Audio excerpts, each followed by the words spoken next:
Hello friends, welcome to exam success funda. Friends, आज की class में हम राम सिंह यादव बुक का सेट पेपर 5 सॉल्व करेंगे। तो आइए आज की क्लास शुरू करते हैं। आज का पहला प्रश्न है, वुल्स और वियर्स शब्दावली का इस्तेमाल किसमें किया जाता है?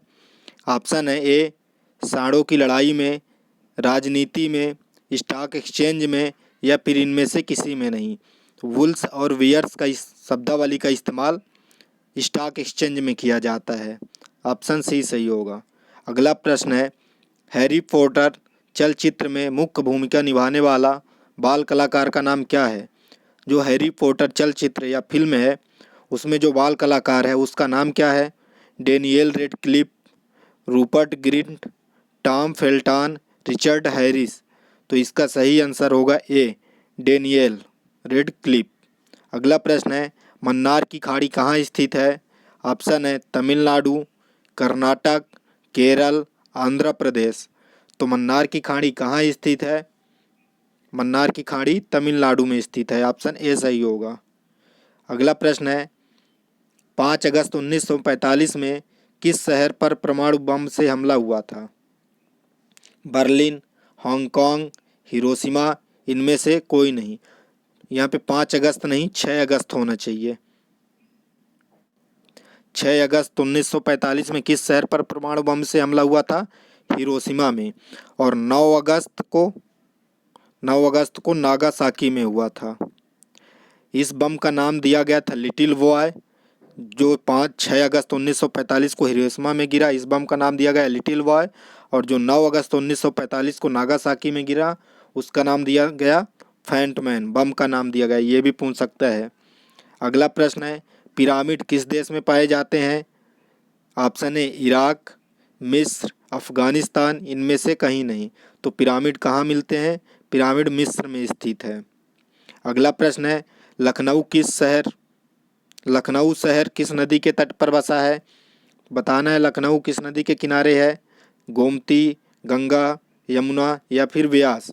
तो लखनऊ गोमती नदी के किनारे स्थित है। अगला प्रश्न है, उदित होते हुए सूर्य की ओर अपनी पीठ करके रेशमा चलना शुरू करती है। कुछ मिनट बाद वह बाएं घूम जाती है और चलती रहती है। थोड़ी देर बाद वह दाएं घूम जाती है और फिर बाएं घूम जाती है। इस क्षण वह किस दिशा में जा रही है? ऑप्शन ए है उत्तर दक्षिण, पश्चिम उत्तर, दक्षिण या पश्चिम, पूर्व या पश्चिम। तो इसको देखते हैं। उदित होते हुए सूर्य की ओर पीठ करके रेशमा चलना शुरू करती है। सूर्य पूर्व की ओर उदित होता है, इधर से रेशमा यानी पश्चिम की ओर चलना शुरू करती है। कुछ मिनट बाद वह बाएं घूम जाती है। इधर चल रही तो बाएं नीचे, बाएं घूम जाती है और चलती रहती है। थोड़ी देर बाद वह दाएं घूम जाती है, ये इधर दाएं घूम जाती है और फिर वह बाएं घूम जाती है। बाएं नीचे की ओर आएगा, फिर बाएं घूम जाती है। इस क्षण वह किस दिशा में जा रही है? तो ये कौन सा दिशा है? ये पूर्व, ये दक्षिण, ये पश्चिम और ये उत्तर। तो किस ओर जा रही है? दक्षिण या पश्चिम की ओर। ये हुआ दक्षिण पश्चिम। ऑप्शन सी सही होगा। अगला प्रश्न है, यदि किसी कोड में DAUGHTER को TERDAUGH लिखा जाता है तो APTITUD का कोड ज्ञात करना है। देखते हैं, DAU और यहाँ पे क्या है? UGH, DAUGH ये मिला DAU, तो DAUGH, ये DAUGH तक हुआ। TER को यहाँ से शुरू में ले गया, तो इसमें भी ऐसा करना है।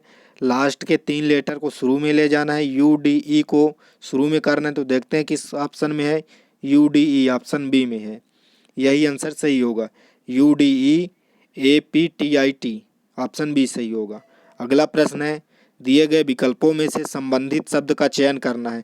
नेता अनुगामी होता है और कप्तान किन में होते हैं? सैनिकों के कप्तान होते हैं। अगला प्रश्न है, निम्नलिखित श्रेणी का अगला पद ज्ञात करना है। EF6, GH9, IJ15, KL24। तो इसका होगा, ई का लेटर का मान होता है 5, F होता है 6, नंबरिंग है ये। जी का होता है 7, एच का होता है 8, ऐसे देखना है। तो ये क्या है 11 और 12, के 11 है और एल का 12, 24, 3 3, 6 में 3 जोड़े 9, 9 में कितना जोड़े तो 15 आएगा, 9 9 6 15 यानी 3 दूनी 6, और 15 में कितना जोड़े 24 आएगा, यहाँ पे आएगा 3 9, 9 जोड़ेंगे 15 9 24। तो अब यहाँ कितना जोड़ना है, यहाँ से देखते हैं 3 दूनी 6, 3 का 9, 3 चौक 12, तो 12 जोड़ना है 36, यहाँ पे आएगा 36, 36 किस में है, सी में, एम एन 36 होगा। अगला प्रश्न है लेंस की क्षमता को किस इकाई से नापा जाता है। ऑप्शन है सेंटीमीटर, लीटर, डायोप्टर्स, वेग। तो लेंस की क्षमता किससे मापी जाती है, डायोप्टर से मापी जाती है। ऑप्शन सी सही होगा। अगला प्रश्न है अर्ग इंटू सेकेंड, अर्ग इंटू सेकेंड किसका मान है। लाइनर मेंटेम, ऊर्जा, एंगुलर मोमेंटम, प्लंक्स कोस्टेड। तो किसका है अर्ग इंटू सेकेंड, ऊर्जा का मान होता है। अगला प्रश्न है क्लोरोफिल को रचने वाला धातु कौन सा है। लोहा, पोटेशियम, मैग्नीशियम। तो क्लोरोफिल को रचने वाला धातु कौन है, मैग्नीशियम। ऑप्शन डी सही होगा।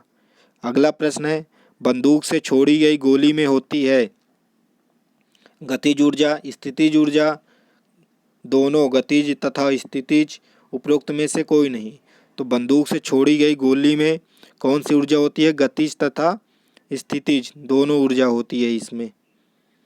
अगला प्रश्न है कंक्रीट में ध्वनि की चाल कितनी होती है। 50,000 मीटर प्रति सेकंड, 4500 मीटर प्रति सेकंड, 40,000 मीटर प्रति सेकंड, या इनमें से कोई नहीं।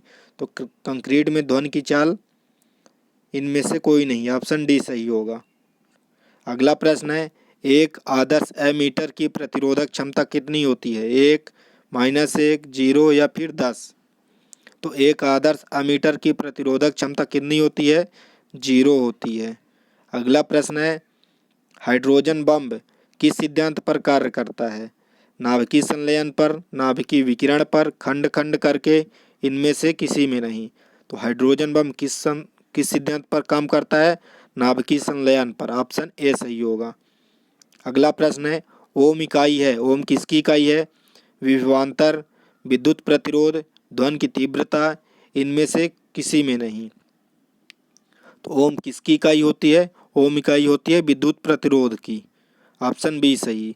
अगला प्रश्न है एक माइक्रोन मिलीमीटर संबंध है, तो किससे संबंध है।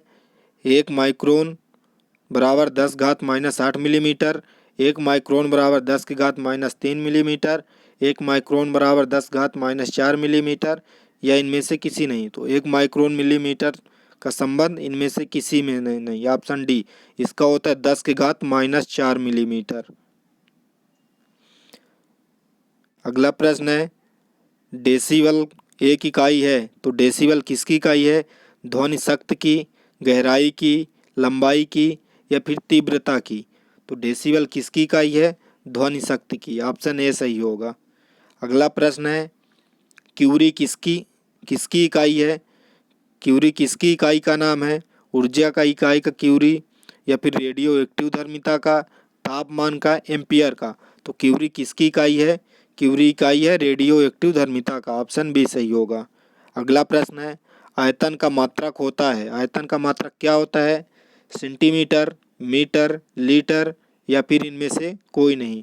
तो आयतन का मात्रक होता है लीटर। ऑप्शन सी सही।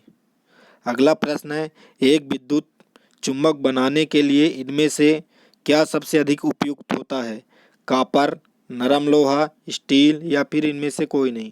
तो एक विद्युत चुम्बक बनाने के लिए सबसे अधिक क्या उपयुक्त होता है, नरम लोहा विद्युत चुम्बक बनाने के काम में सबसे ज़्यादा उपयोग में आता है। अगला प्रश्न है प्राथमिक रंग कौन से हैं। नीला, हरा, लाल, काला, सफ़ेद, लाल, पीला, काला, हरा, गुलाबी, नीला, नारंगी। तो प्राथमिक रंग कौन से हैं, प्राथमिक रंग है नीला, हरा, लाल। ऑप्शन ए सही। अगला प्रश्न है एक संधारित्र कार्य करता है, किस पे कार्य करता है। एसी परिपथ में, दोनों परिपथों में, न ही एसी और न ही डीसी परिपथ में, उपयुक्त में से कोई नहीं। यहाँ दोनों परिपथ से मतलब है एसी और डीसी। तो एक संधारित्र कार्य किस पे करता है?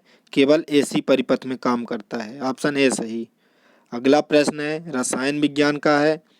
निम्नलिखित में से कौन सा कथन ठीक नहीं है, मतलब सही नहीं है? ऑप्शन ए है यह मोनोमोलिकुलर परतें बनाता है, यह कम ताप को अवशोषण करता है, यह प्रतिवर्ती है, उपयुक्त में से कोई नहीं। तो कौन सा कथन सही है? यह मोनोमोलिकुलर परतें बनाता है। ऑप्शन ए सही होगा। अगला प्रश्न है हल्का पानी बनाने में इस्तेमाल की जाने वाली केलगोन क्या है? Na2 बड़ा कोष्टक, Na4 छोटा कोष्टक, PO3 छोटा कोष्टक बंद, 6 बड़ा कोष्टक। तो ऑप्शन ए ही सही है। अगला प्रश्न एलॉय धातु क्या है? कंपाउंड है, एलोट्रोप है, आइसोमर है या मिश्रण है? तो एलॉय धातु क्या है? मिश्रण है। एलॉय क्या है? मिश्रण है। अगला प्रश्न किसी आदर्श गैस का संपीड़न कारक है 1.5, 1.0, 2.0 या फिर इन्फिनिटी यानी अनंत। तो किसी आदर्श गैस का संपीड़न कारक क्या है? 1.0 है। ऑप्शन बी सही। अगला प्रश्न है भारी जल क्या है? भारी जल का सूत्र बताना है यहाँ पे। H2O 17, D2O, H2O इनमें से कोई नहीं। तो भारी जल क्या है? भारी जल का सूत्र D2O होता है। ऑप्शन बी सही।